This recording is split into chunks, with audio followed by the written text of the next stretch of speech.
Unless you have been living under a rock since October, you will all know that Manchester City have lost a game. Oh, yes!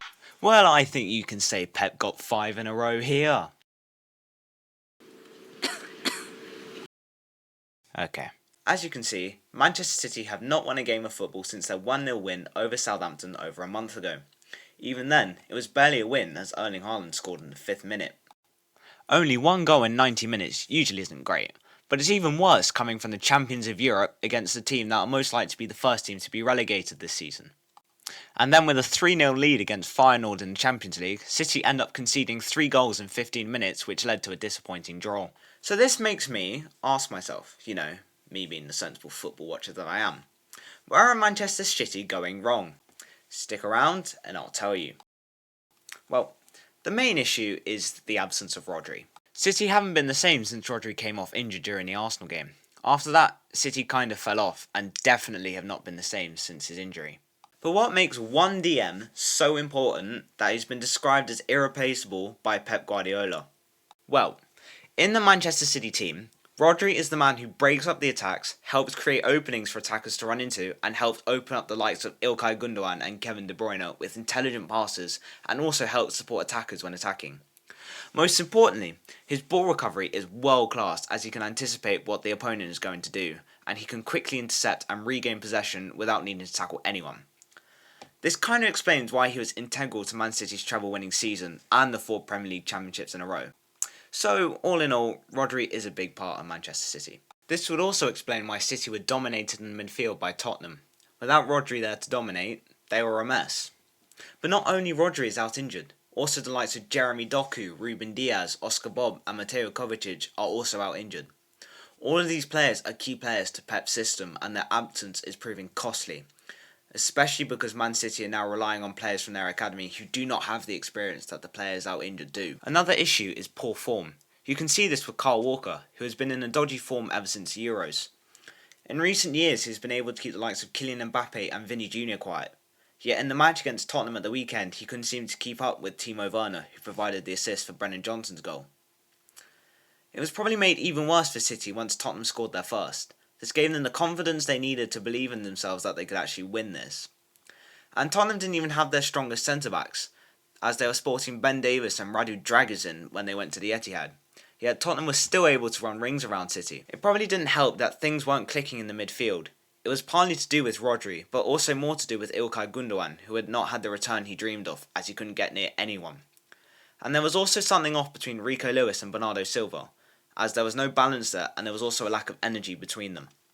Someone actually told me this week that Rico Lewis was the GOAT. After his performance against Tottenham, do you really think so?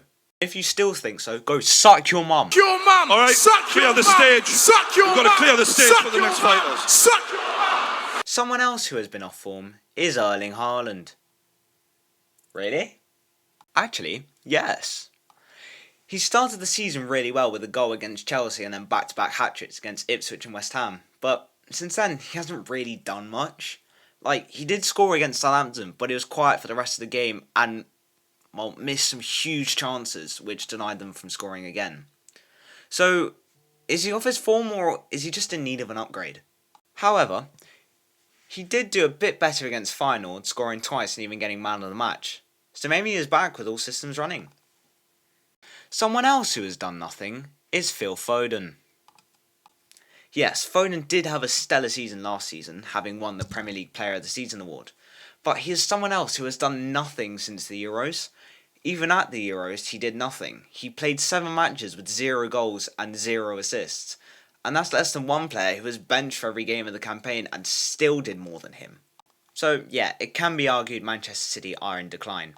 But they've also been really poor on the transfer market as well. They've let go of really good players like Cole Palmer. He had a lot of talent, but because there are a lot of people in his position, he moved to Chelsea, where he's been phenomenal.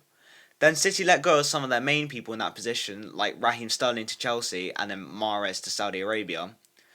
And, now they need someone of Palmer's calibre to replace them.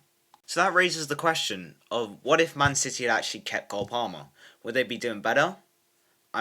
they could be with an ageing squad and the likes of De Bruyne, Walker and maybe even John Stones retiring in the next few years. So that will be some of City's best players gone to retirement because they cannot keep up with the intensity of the Premier League anymore. Especially like De Bruyne, who's been in decline in recent years with loads of injuries. How much longer can he actually carry on for? And another main thing, this is my final point by the way, is they've also been really bad tactically. Like, they've been really vulnerable on the counter-attack. I think teams have begun to realise this because they're being hit on the counter-attack much more than any other season under Guardiola. According to Alan Shearer, they haven't got their press right all over the park, which could explain why City have been so vulnerable on the counter-attack. As of recording, the next 5 are Liverpool away, Forest at home, Crystal Palace away, Juventus away in the Champions League, and then Ruben Amorim's Manchester United at home. Apart from Palace, those are all really tough games. City are going to Anfield with 5 losses in a row, which is a massive contrast to Liverpool, who have won their last 5 games and are 8 points clear at the top of the table.